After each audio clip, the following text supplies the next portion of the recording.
सनातन वैदिक भक्ति चैनल में आपका स्वागत है। प्रातःकाल योगासन आरंभ करते हैं। जय श्री कृष्णा। प्रथम आसन भस्त्रिका करेंगे। लंबे लंबे श्वास धीरे धीरे छोड़ते हुए, लंबे लंबे श्वास धीरे धीरे छोड़ते हुए, लंबे लंबे श्वास धीरे धीरे छोड़ते हुए, लंबे लंबे श्वास लेंगे, धीरे से छोड़ देंगे। इसी क्रम में बार बार करना है। जो भक्तजन प्रथम बार सनातन वैदिक भक्ति चैनल के माध्यम से योगासन वीडियो देख रहे हैं, चैनल को लाइक कर दें, सब्सक्राइब कर दें, कमेंट कर दें, शेयर कर दें। सोशल मीडिया पर ही फॉलो कर सकते हैं, ट्विटर पर, इंस्टाग्राम पर, फेसबुक पर। और जो भक्तजन प्रथम दिवस से कर रहे हैं वह अधिक से अधिक शेयर कर दें ताकि अन्य लोगों का भी लाभ हो सके। इसी तरह प्रातःकाल योगासन करना है प्रतिदिन। लंबे लंबे श्वास लेंगे, धीरे से छोड़ देंगे। इस आसन करने से कई लाभ है। श्वसन तंत्र मजबूत होगा, पाचन तंत्र मजबूत होगा, रक्त संचार बेहतर होगा रक्त की धमनियों में,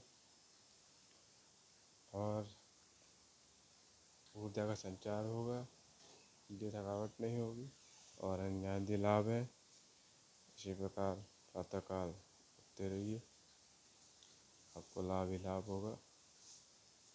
इसी क्रम में करना है। पीठ को सीधा रखते हुए इसी प्रकार करते रहिए, करते रहिए, करते रहिए। योगासन करना अति आवश्यक है स्वास्थ्य के लिए, मानसिक रूप से भी और शारीरिक रूप से भी। इसी प्रकार प्रतिदिन योगासन करते रहिए। अन्य लोगों को भी प्रेरित कीजिए योगासन के लिए। सभी के साथ करिए, एकांत में करिए, परंतु करना अति आवश्यक है। इसी प्रकार प्रतिदिन करते रहेंगे, अभ्यास बनता जाएगा। लंबे लंबे श्वास लेंगे, धीरे से छोड़ देंगे। पूरा पूरा सांस लेंगे, जिससे जो श्वास में अवरोध आ जाता है वह भी धीरे धीरे कम होने लगेगा, ऑक्सीजन पूरी तरह से आने लगेगा। इसी प्रकार करते रहेंगे। लंबे लंबे श्वास लेंगे, फिर पूरा उसको छोड़ देंगे। दूसरा आसन कपालभाति। पैरों को ऊपर रखकर पद्मासन में कर सकते हैं और नीचे रखकर भी कर सकते हैं। इसमें छोटे छोटे सांस लेना है, धीरे धीरे छोड़ना है। छोटे छोटे सांस लेंगे, धीरे से छोड़ देंगे। इसी क्रम में बार बार करना है। अधिक तीव्रता नहीं दिखानी है, सभी अपनी क्षमता अनुसार करेंगे। इस आसन करने से कई लाभ हैं। श्वसन तंत्र मजबूत होता है, पाचन तंत्र मजबूत होता है, मधुमेह जैसे रोग कम होते हैं, शरीर कम होता है, रक्त संचार बेहतर होता है रक्त की धमनियों में। और इस आसन करने से कपाल यानी ललाट, पार्थिव में तेज, ललाट का तेज, मुख का तेज बढ़ता है। तो प्रतिदिन इस आसन को करेंगे तो स्वास्थ्य भी अच्छा रहेगा और मुख का, ललाट का तेज भी बढ़ेगा। तो प्रतिदिन इस आसन को करिए। छोटे छोटे सांस लीजिए, फिर तेज़ी से छोड़ दीजिए, छोटे छोटे सांस लीजिए, फिर तेज़ी से छोड़ दीजिए। इसी क्रम में बार बार करना है, निरंतर करना है। पीठ को सीधा रखना है, बिल्कुल झुकाना नहीं है। धीरे धीरे करते रहेंगे, प्रतिदिन अभ्यास बनता जाएगा। इसी क्रम में बार बार करेंगे, धीरे धीरे करेंगे, प्रतिदिन करेंगे। 1 मिनट से लेकर 2 मिनट, 3, 4, 5 इसी क्रम में करना है। जो प्रथम बार कर रहे हैं 1 मिनट से शुरू करेंगे, और जो प्रतिदिन करते हैं वह अपनी क्षमता अनुसार करेंगे। इसी क्रम में बार बार करते हैं। अगला आसन अनुलोम विलोम करेंगे। दाहिने श्वास नलिका से लेकर बाएं से छोड़ देंगे, दाएं श्वास नलिका से लेकर बाएं से छोड़ देंगे, बाएं से लेकर दाएं से छोड़ देंगे। इसी क्रम में बार बार करना है। इस आसन को करने से दाएं और बाएं मस्तिष्क में रक्त संचार ठीक प्रकार से चलने लगता है और पाचन तंत्र मजबूत होता है, रक्त संचार बेहतर होता है रक्त की धमनियों में, और पेट की अतिरिक्त वसा भी कम होती है। हाई बीपी, डिप्रेशन, एंजाइटी और थायराइड जैसी बीमारी भी कम होती है धीरे धीरे। इसी क्रम में बार बार करना है। एक सांस नलिका से लेकर दूसरी से छोड़ना है, फिर दूसरी से लेकर फिर दूसरी से छोड़ना है, दाएं और बाएं से बार बार इसी क्रम में करते जाना है। गति आप अपनी क्षमता अनुसार घटा सकते हैं और बढ़ा सकते हैं। इसी क्रम में करना है, प्रतिदिन करना है। उसके बाद लंबी श्वास लेकर मूलाधार चक्र का ध्यान करेंगे और ध्यान मुद्रा में रहेंगे। सभी विचारों को त्यागते हुए केवल मूलाधार चक्र का ध्यान करेंगे और ओम के ध्वनि का उच्चारण करेंगे। ओ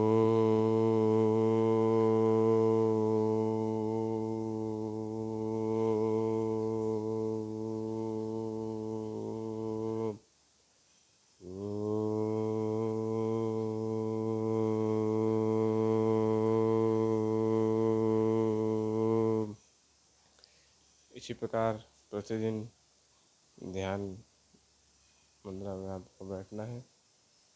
ध्यान लगाने से मानसिक रूप से शांति मिलती है, एकाग्रता बढ़ती है, स्मरण शक्ति बढ़ती है। इसी प्रकार प्रतिदिन आप एक मिनट से शुरू करते हुए जैसे जैसे प्रतिदिन करते हैं ध्यान की अवधि बढ़ती जाएगी और मन भी एकाग्र होगा, मन बार बार भटकेगा, परंतु आपको केंद्र बिंदु पर लाना, जैसे कि भगवान श्री कृष्ण गीता में अर्जुन से कहा है कि मन को वश करने के दो मार्ग है, ज्ञान मार्ग और वैराग्य मार्ग। ज्ञान मार्ग यह है कि जो बाहरी आवरण है, ये स्थूल शरीर है, पंचभूतों से बना है, जल, वायु, अग्नि, पृथ्वी और गगन। ये पंचभूत, पंच तत्व जब पंचभूतों में लीन हो जाते हैं तो बाहरी आवरण नाश हो जाता है, भीतरी आवरण सूक्ष्म शरीर कुछ व्यवस्था रहता है। तो उसके बाद कारण शरीर मिलता है पाप और पुण्य भोगन के लिए। ये ज्ञान का मार्ग है। और वैराग्य का मार्ग, ये जगत परिवर्तनशील है, सभी जड़ चेतन जीव परिवर्तित हो रहे हैं, प्रतिक्षण क्षण भी हम लोग परिवर्तित हो रहे हैं, परंतु परमात्मा सदा सर्वदा एक अवस्था में रहते हैं, अपरिवर्तित हैं। परम सत्यम जगत मिथ्यम। तो इन्हीं दो भावों का ध्यान रखते हुए मन को बार बार केंद्र बिंदु पर लाएंगे, एकाग्रता बढ़ेगी। तो जैसे हम अभ्यास करेंगे तो मन लगने लगेगा। इन दो भावों को जीवन में भी उतारना है और दुख सुख के भाव को त्यागते हुए केवल यही आपको विचार रखना है कि स्थूल शरीर आसवान है, सूक्ष्म शरीर नहीं, क्योंकि परमात्मा का कभी नाश नहीं होता, आत्मा अमर है।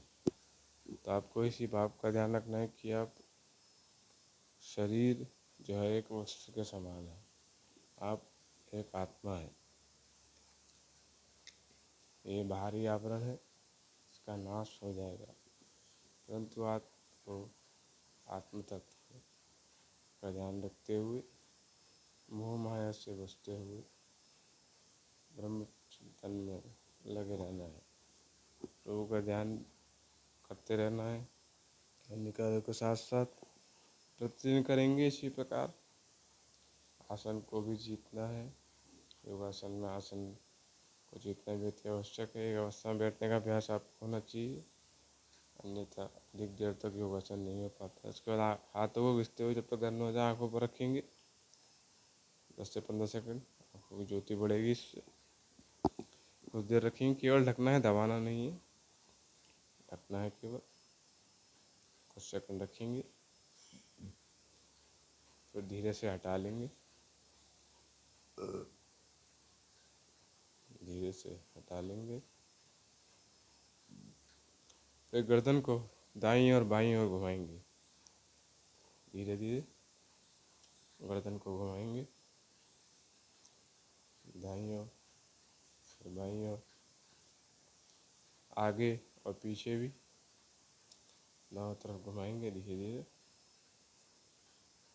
इसी क्रम में बार बार घुमाएंगे। तो एक अवस्था बनाने के कारण जो अकड़न दर्द जाता है वो धीरे धीरे कम होने लगेगा। रक्त संचारी बेहतर हो। कंधे घुमाएंगे आगे की ओर और पीछे की ओर। कंधे भी एक अवस्था बनाने के कारण जो अकड़न करवट में दर्द जाता है वो भी धीरे धीरे कम होने लगेगा। रक्त संचार बेहतर होने लगेगा। प्रभु को प्रणाम करेंगे। उसके बाद पैरों को आगे की ओर करते हुए कलाइयों को गोल गोल घुमाएंगे, सीधा रखते हुए कलाइयों को, और पंजों को ऊपर नीचे करेंगे। कलाइया गोल घुमाने से कलाई इत्यादि में अकड़न और दर्द धीरे धीरे कम होने लगेगा। रक्त संचार बेहतर होगा। पंजों ऊपर नीचे करने से पीठ इत्यादि का दर्द धीरे धीरे कम होने लगेगा। इसी क्रम में बार बार करेंगे, प्रतिदिन करेंगे, अभ्यास बनेगा। इसी क्रम में करना है, अपनी क्षमता अनुसार करेंगे। सभी लोग, वृद्ध भाई जन, वृद्ध बहनें, बालजन, सभी अपनी क्षमता अनुसार ही करेंगे। और चैनल को सब्सक्राइब करना ना भूलें। इसी क्रम में करना है। हाथों से पंजों को छुएंगे। शरीर में लचीलापन भी आवश्यक है। लचीलापन कई कार्यों में सहायक बनता है। इसी प्रकार करेंगे। उसके बाद पीठ के बल लेट कर पवन मुक्तान आसन करेंगे। पीठ के बल लेट जाएंगे और दोनों पैरों को मिलाते हुए छाती की ओर लाते हुए हाथों को ऊपर करते हुए दोनों हाथों को दोनों हाथों को मिलाते हुए घुटनों को छाती की ओर दबाते हुए नासिका को घुटनों तक लाना है। 10 से 15 सेकंड, 30 सेकंड, जितनी देर आप रोक पा रहे हो उतनी देर रोकना है और सांस लेते रहना है। संतुलन का भी ध्यान रखना है। इस आसन को करने से आप कौन संबंधित रोगों से मुक्त रहेंगे, जैसे गैस, एसिडिटी, पेट फूलना, अन्य आदि रोग। इसलिए इस आसन का नाम पवन मुक्तासन है। इस प्रकार प्रतिदिन करेंगे तो अभ्यास बढ़ता जाएगा आपका। इसी क्रम में करना है। संतुलन का ध्यान रखना है, सांस लेते रहना है। धीरे धीरे सिर को नीचे लाएंगे, फिर दोबारा से नासिका को घुटनों की ओर लेके जाएंगे धीरे धीरे, और कुछ सेकंड रोकेंगे। सांस लेते रहेंगे इसी क्रम में, बार बार सांस लेते रहेंगे, लेते रहेंगे, लेते रहेंगे। सांस लेना ना भूलें। इसी क्रम में करना है, बार बार करना है। उसके बाद सेतु बंधन आसन करेंगे, पैरों का आगे करते हुए हाथों से एड़ी को छुएंगे, पीठ को उठा देंगे बीच से, धीरे से उठा देना है। सांस लेते रहना है। इससे फेफड़े, छाती के मसल खुलेंगे, गर्दन मजबूत होगी, कंधे मजबूत होंगे, रीढ़ की हड्डी की आकृति ठीक हो जाएगी, रूट मसल, हैमस्ट्रिंग एक्टिवेट होंगे, ऑक्सीजन की कमी पूरी होगी, पाचन तंत्र मजबूत होगा, पेट की अतिरिक्त वसा कम होगी। इसी प्रकार करते रहेंगे प्रतिदिन। और अन्य आदि लाभ इस आसन करने से संतुलन बनाए रखेंगे। सांस लेते रहेंगे, जितनी देर आप कर पा रहे हैं अपनी क्षमता अनुसार उतनी देर ही करेंगे। अधिक जोर लगाने की आवश्यकता नहीं है। इसी क्रम में करना है, प्रतिदिन करना है, अभ्यास बनेगा और लाभ भी होगा। इसी प्रकार करते जाएंगे, करते जाएंगे, करते जाएंगे और धीरे से नीचे की ओर रख देंगे। धीरे से नीचे की ओर लाएंगे धीरे धीरे। इसी प्रकार सांस लेते रहेंगे, धीरे से रख देंगे। उसके बाद पुनः उठाएंगे, धीरे से उठाएंगे। सांस लेते रहेंगे, सांस लेना भूलें। प्रतिदिन करेंगे तो आपको लाभ होगा। इसी प्रकार करते जाएंगे, सांस लेते रहेंगे, सांस लेना ना भूलें। इसी प्रकार करते जाएंगे, करते जाएंगे, करते जाएंगे। प्रतिदिन करना है, अपनी क्षमता अनुसार करना। नीचे रख देंगे धीरे से। उसके बाद दोनों हाथों को कंधों की दिशा में ले जाते हुए चक्रासन करेंगे। पीछे की ओर दोनों हाथों को लेके जाएंगे, पीठ और पैर दोनों को उठा देंगे, एड़ी को सीधा कर लेंगे। इस आसन करते समय सावधानी रखनी है, सहायक वस्तु का सहारा लेकर ही करना है आपको। इससे पीठ में लचीलापन आएगा, पैरों की अतिरिक्त वसा कम होगी, ऑक्सीजन की कमी पूरी होगी, मेटाबॉलिज्म बढ़ेगा, नर्वस सिस्टम भी स्ट्रॉन्ग बनेगा, हर्निया जैसी बीमारी भी कम होगी, थायराइड जैसी बीमारी में भी सहायता होगी। और अन्य आदि लाभ है इस आसन को करने से। प्रतिदिन सावधानी के साथ करना है। इसके बाद आगे की ओर होकर पीठ के बल लेट जाएंगे और हलासन करेंगे। पैरों को मिलाते हुए धीरे धीरे पीछे की ओर लाएंगे, धीरे धीरे पीछे की ओर लाएंगे। अधिक तीव्रता नहीं दिखानी, धीरे धीरे लाना है पीछे की ओर, रख देंगे। सांस लेते रहेंगे। इस आसन करने से पीठ में लचीलापन आएगा, हार्निया, थायराइड जैसी बीमारी में सहायक बनेगी, पैरों के अतिरिक्त वसा कम होगी, ऑक्सीजन की कमी पूरी होगी, मेटाबॉलिज्म बढ़ेगा, पाचन तंत्र मजबूत होगा और नर्वस सिस्टम भी स्ट्रॉन्ग बनेगा। इसी प्रकार प्रतिदिन करना है, सावधानी के साथ, सहायक की सहायता लेते हुए, वस्तु का सहारा लेते हुए प्रतिदिन करना है तो आपको लाभ होगा। जो प्रथम बार कर रहे हैं वह मध्यम मध्यम गति से करेंगे, अधिक तीव्रता से नहीं करना है, अपनी क्षमता अनुसार ही करना है, सहायक की सहायता है, वस्तु का सहारा लेकर ही करना है। इसी प्रकार करते रहेंगे, अभ्यास बनता जाएगा आपका।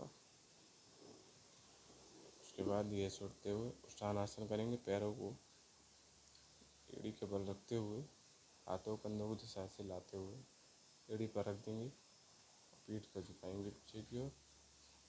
इस आसन करने से हैमस्ट्रिंग, ग्लूट, कंधे, गर्दन मजबूत होंगे और पाचन तंत्र मजबूत होगा और पीठ में लचीलापन आएगा। और अन्य आदि लाभ है इस आसन करने से। प्रतिदिन करना है इसी प्रकार। करते जाएंगे, अभ्यास बनता जाएगा आपका। इसी क्रम में करना है। उसके बाद हाथों को पैरों पर रखते हुए घुटने सीधे करने का प्रयास करेंगे बार बार, तो अभ्यास बनेगा, लचीलापन भी आएगा। बार बार करेंगे, प्रतिदिन करेंगे, अभ्यास बनेगा। उसके बाद हाथों को मोड़ कर करेंगे, मस्तिष्क की नस नाड़ियों में संचार बेहतर होगा, निद्रा भी अच्छी आएगी। उसके बाद पद्मासन में बैठकर तुला आसन करेंगे। पद्मासन में बैठ जाएंगे। उसके बाद हाथों को रखते हुए अपने शरीर के भार को ऊपर की ओर उठाएंगे, जितना उठा पा रहे हैं उठाएंगे ऊपर को, जितना उठा पा रहे हैं, और कुछ देर रखेंगे, नीचे रख देंगे। इससे कंधे, कमर, गर्दन, पाचन तंत्र सभी मजबूत होगा और शरीर में शक्ति का संचार होगा। इसी प्रकार योगासन प्रभु दर्शन करने के लिए चाहता हूँ देखो तो चैनल को लाइक करें, सबको आप कमेंट कर शेयर करें। आपका दिन शुभ हो। जय श्री कृष्ण। राधे राधे राधे राधे राधे राधे राधे।